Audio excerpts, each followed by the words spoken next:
Samsung is by far the biggest company in South Korea. It makes more than twice as much as the next largest South Korean corporation. In order to house their more than 250,000 employees, the electronics giant has built its own city just outside Seoul. Today, we're learning about the city that Samsung built. The Samsung Group, which includes Samsung Electronics and Samsung Life Insurance among others, has an annual revenue of $208 billion, accounting for 17% of South Korea's total GDP.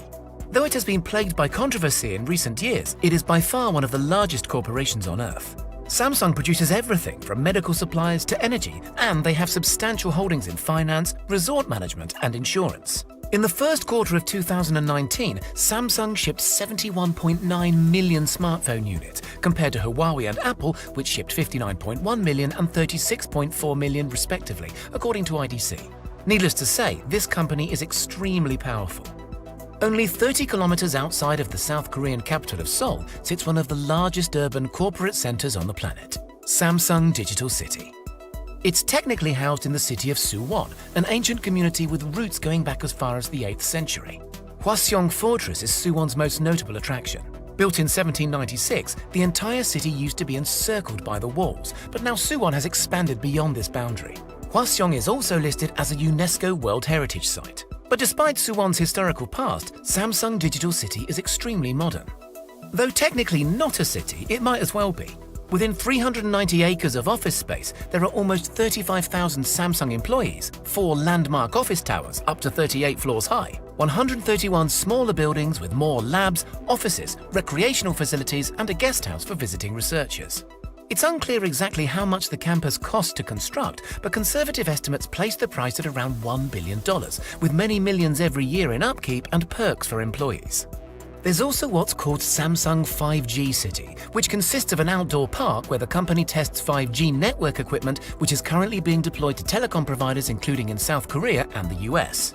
The sprawling campus includes cafeterias where employees eat for free, a massive gym, and includes international food and beverage outlets such as Dunkin' Donuts. While security is tight and heavily guarded, the Samsung Innovation Museum is open to the public and pays homage to the history of Samsung, along with a general history of technology products. In addition, events are organized each week, including concerts, fashion shows, and talk shows, and 690 cultural clubs keep employees entertained on their breaks. These clubs span across interests from Korean folk painting to paragliding and cooking. On top of all this, Samsung's headquarters hosts 490 sports clubs and offers a swimming pool, basketball and badminton courts, and baseball diamonds. There are bizarre otherworldly spaces like the Multiple Input, Multiple Output, or MIMO, wherein Samsung tests different cell phone technology. Samsung is extremely quiet about the testing that takes place in the MIMO.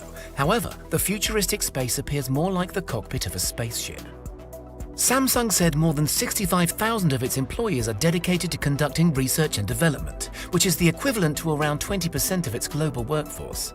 To encourage creativity amongst staff, its Seoul R&D campus hosts a multi-story library where designers and employees can come to brainstorm and find inspiration amidst books and magazines. The campus is also home to Samsung's Sound Lab, which features music equipment and voice booths where the voice of Samsung's smartphone virtual assistant Bixby is recorded. It's also where sounds are created for many of its household appliances, such as the sound a smartphone makes once it's plugged into an electrical outlet, or the sound a refrigerator makes after its door has been left open for too long. Due to the rather minimal welfare services by the state in South Korea, Samsung Electronics provides many social benefits for its employees free of charge.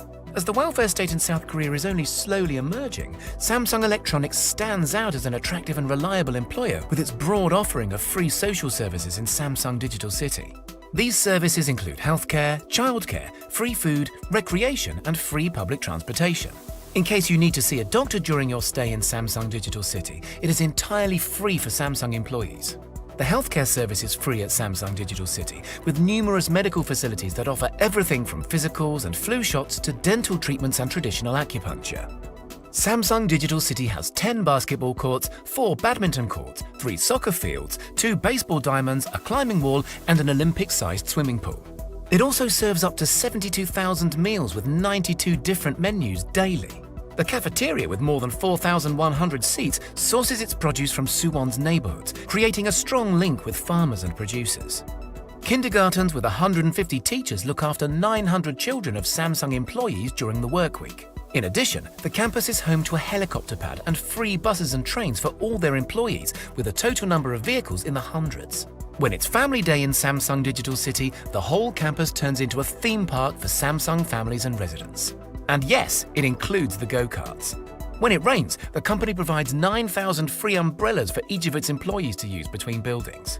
Of course, Samsung's biggest competitors, companies like Apple, Huawei, Google and Amazon, all have secretive labs too. But Samsung has a reputation for throwing things against the wall to see if they stick, often at a faster rate than its rivals. That strategy is great when it works, but it also leads to the occasional flop.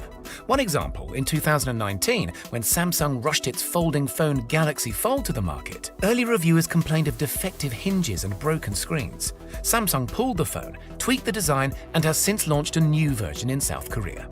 And in 2016, Samsung had one of its most legendary failures ever. Its Galaxy 7 phones began spontaneously combusting and their stock tanked. They were forced to recall 1 million phones, though they have since regained their standing in public opinion.